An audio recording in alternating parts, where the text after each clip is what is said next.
Liquor స్కామ్‌కు సంబంధించి రోజుకొక అంశం అయితే వెలుగులోకి వస్తుంది. ప్రధానంగా ఈ లిక్కర్ సొమ్మును ఎక్కడికి తరలించారు, దాని ద్వారా ఏమేమి కొనుగోలు చేశారు లేదా వేటిలో పెట్టుబడి పెట్టారు, అసలు నల్లధనాన్ని తెల్లధనంగా ఎలా మార్చారు అనేది సిట్టు ముందున్నటువంటి అతిపెద్ద సవాలు. అయితే దీన్ని ఛేదించే క్రమంలో సిట్టు కొన్ని సంచలన విషయాలను అయితే వెలుగులోకి తీసుకొచ్చింది. వాస్తవానికి ఒక రకంగా ఏదో సినిమాల్లో హైటెక్ ముఠా దోపిడీ ఉంటుంది చూసారా, ధనాన్ని తరలించడానికి రకరకాల మార్గాలు ఎన్నుకుంటారు.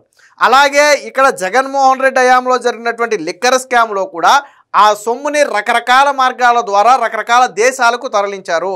అందులో ప్రధానంగా ఇప్పుడు వెలుగులోకి వచ్చింది ఏంటంటే జాంబియా దేశం. వినడానికి విచిత్రంగా ఉంది. సాధారణంగా ఇది మనం పెద్దగా వినపడం, ఏదో సినిమాల్లో 2-3 సినిమాల్లో ఎక్కడో ఈ పేరు వినపడుద్ది, జాంబియా అనేదో దెయ్యాల టైపు వాటికి పేర్లు పెట్టుంటాయి. సో అలాంటి జాంబియా దేశంలో పెట్టుబడులు పెట్టినట్టుగా ఇప్పుడు తాజాగా సిట్టు ఒక అంచనాకైతే వచ్చింది. ఎందుకు దీన్నే ఎన్నుకున్నారు అంటే కేవలం ఇదే కాదు, దీంతో పాటు యూకేతో పాటు అమెరికాతో పాటు మరికొన్ని ప్రాంతాల్లో కూడా పెట్టుబడుల రూపంలో పెట్టారు, రకరకాల ప్రాంతాల్లో. అయితే ప్రధానంగా ఇక్కడ వైసీపీకి చెందినటువంటి ఒక కుటుంబానికి ఈ జాంబియా దేశంలో ఒక కర్మాగారం ఉంది. ఏంటంటే ముడి ఖనిజాన్ని శుద్ధి చేసి రాగిని వెలికి తీసే ఒక పరిశ్రమ వాళ్ళకుంది. దానిలో భారీ ఎత్తున ఇటీవల కాలంలో పెట్టుబడి పెట్టారు. ఎప్పుడు? జగన్మోహన్ రెడ్డి హయాంలో. ఎలా పెట్టుబడి పెట్టారు అంటే ఈ లిక్కర్ స్కామ్ సొమ్ములను ఆ పెట్టుబడుల రూపంలోకి తరలించారు అనేది ప్రధానంగా సిట్టు అనుమానిస్తున్నటువంటి అంశం. ఇది కూడా సిట్టు అనుమానంతో చెప్పడం కాదు, ఎవరైతే ఈ హవాలాకు పాల్పడిన వ్యక్తులు ఉన్నారో హైదరాబాద్, బెంగళూరు, ముంబై లాంటి ప్రాంతాల నుంచి కొంతమంది హవాలా వ్యక్తులను వాడుకున్నారు.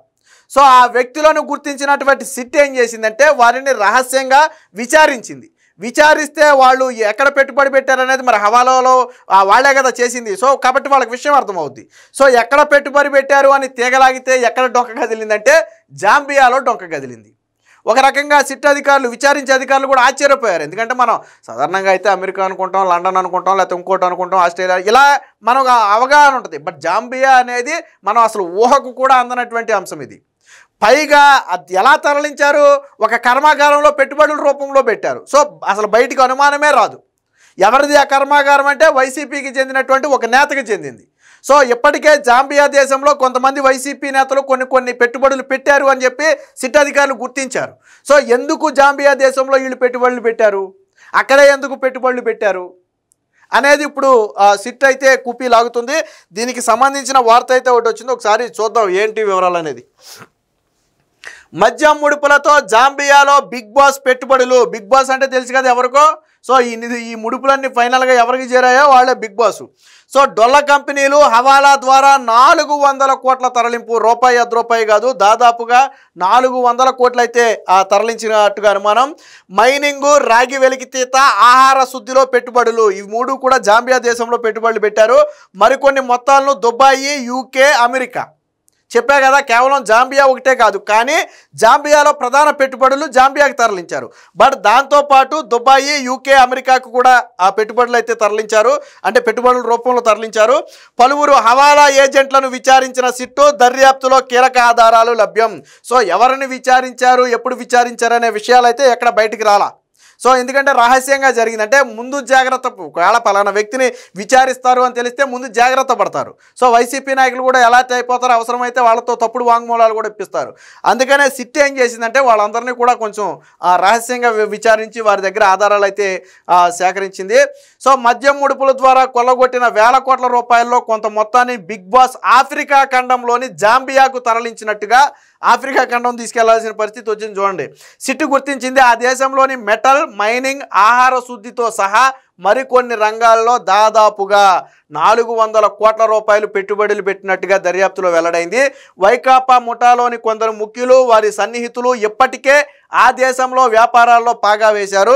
మద్యం కుంభకోణం కేసులో కీలక కుట్రదారుడైన ఒక నాయకుడి కుటుంబానికి చెందిన సంస్థ సైతం వైకాపా హయాంలో జాంబియాలో మైనింగ్ రంగంలో పెద్ద ఎత్తున పెట్టుబడులు పెట్టి ఏకంగా ఒక కర్మాగారాన్ని వాళ్లే స్థాపించారు. అక్కడ నేను చెప్పా కదా, ముడి ఖనిజాన్ని శుద్ధి చేసి రాగిని వెలికి తీసే ఒక ఫ్యాక్టరీని వాళ్లే స్థాపించేశారు అక్కడ. సో ఎలా స్థాపించారు అంటే ఈ లిక్కర్ స్కామ్ నిధులు అటు మళ్ళీ అనేది ప్రధాన అనుమానం. ఆ సంస్థ ఖాతాలోకి కొంత మద్యం ముడుపులు సొమ్ము జమ అయినట్టుగా ఇప్పటికే సిట్ దర్యాప్తులో వెలుగు చూసింది. ఇదే తరహాలో బిగ్ బాస్ సైతం జాంబియాలో భారీగా పెట్టుబడులు పెట్టినట్లు గుర్తించింది. జాంబియాలోని కొన్ని ప్రాంతాలలో మెటల్ మైనింగ్ పరిశ్రమలు కేంద్రంగా ఉన్నాయి. అలాంటి స్థావరాన్ని బిగ్ బాస్ ఎంచుకున్నట్లు సమాచారం. ఒక్కో మద్యం కేసుకు 150 నుంచి 600 వరకు ముడుపులు వసూలు చేసి 3,500 కోట్లు కొలగొట్టారు. అది మనందరికీ తెలిసిందే. సో దీని అంతిమ లబ్ధిదారుడు బిగ్ బాస్ అనేది ఆల్రెడీ ఇప్పటికే సిట్ కూడా చెప్పింది. సో ఈ సొమ్మంతా ఎక్కడికి తరలించారు, ఎక్కడెక్కడ పెట్టుబడులు పెట్టారు, ఎలా తరలించారనే కోణంలో సిట్ లోతైన దర్యాప్తు చేస్తుంది. ఈ క్రమంలోనే ముంబై, ఢిల్లీ, హైదరాబాద్ సహా కొన్ని నగరాల్లో హవాలా వ్యాపారుల ప్రమేయం ఉన్నట్లుగా గుర్తించి వారిని విచారించింది. ఈ డబ్బులు ఏవి కూడా జగన్మోహన్ రెడ్డో లేకపోతే ఇంకో వ్యక్తితో డైరెక్ట్గా పెట్టలేరు. ఖచ్చితంగా హవాలా మార్గంలోనే డబ్బులు పెట్టుబడి పెట్టాలి. ఇతర దేశానికి మన నిధులు మళ్ళిస్తున్నామంటే ఖచ్చితంగా అది హవాలా మార్గమే. హవాలా మార్గం అంటే మనందరికీ తెలుసు కదా. ఫర్ ఎగ్జాంపుల్ ఇక్కడ ఉన్నటువంటి డబ్బు ఉంది, ₹1 కోటి నేను ఇక్కడ ఇచ్చేస్తాను, ఇక్కడ ఇచ్చేసి అక్కడ కలెక్ట్ చేసుకోవాలి. దానికి రకరకాల మార్గాలు ఉంటాయి. సినిమాల్లో చూపించినట్టయితే ఏదో కాగితం చింపు మొక్కెత్తారు, ఆ మొక్కను అక్కడ చూపిస్తారు, లేదా కోడ్ ఉంటుంది, లేదా పలానా ప్రాంతాలకు వెళ్ళి పలానా పేర్లు చెప్పాలని రకరకాల హవాలా మార్గాలు ఉంటాయి. బట్ విషయం ఏంటంటే ఇక్కడ మనం వాడికి కోటి ఇచ్చేస్తే జాంబియా దేశంలో మనకు కోటి ఇచ్చేస్తాడు, లేదా దానికి సరిపడే అమౌంట్ అక్కడ ఎంత అయితే వస్తుందో అంత అమౌంట్ మనకి ఇచ్చేస్తాడు. ఇది హవాలా.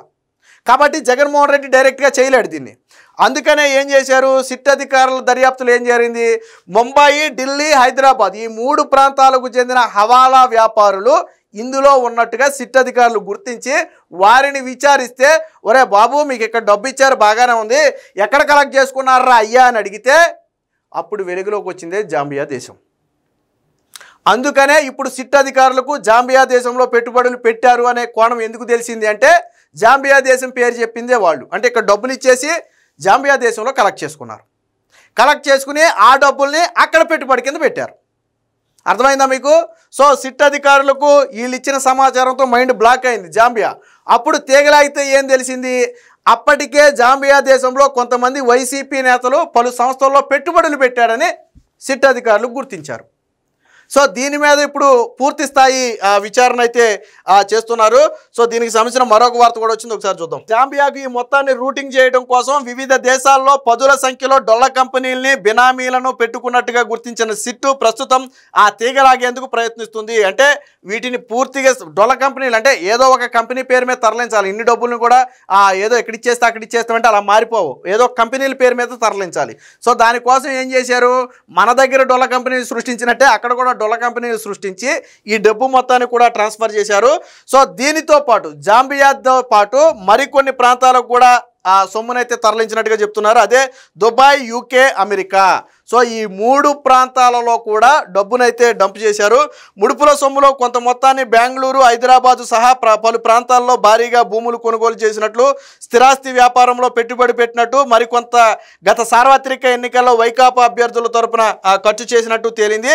మిగతా మొత్తాన్ని ఒక జాంబియాకే కాకుండా బహుళాంచెల హవాలా మార్గాలను డొల్ల కంపెనీల ద్వారా దుబాయ్, యూకే, అమెరికాలకు చేర్చినట్లుగా సిట్టు గుర్తించింది. దీనికోసం 100ల మంది వ్యక్తులను, సంస్థలను వాడుకున్నట్టుగా వెల్లడైంది. ఇప్పుడు ఆ నెట్వర్క్ను ఛేదించడంపై సిట్ అయితే ప్రధానంగా దృష్టి పెట్టినట్టుగా చెప్పారు.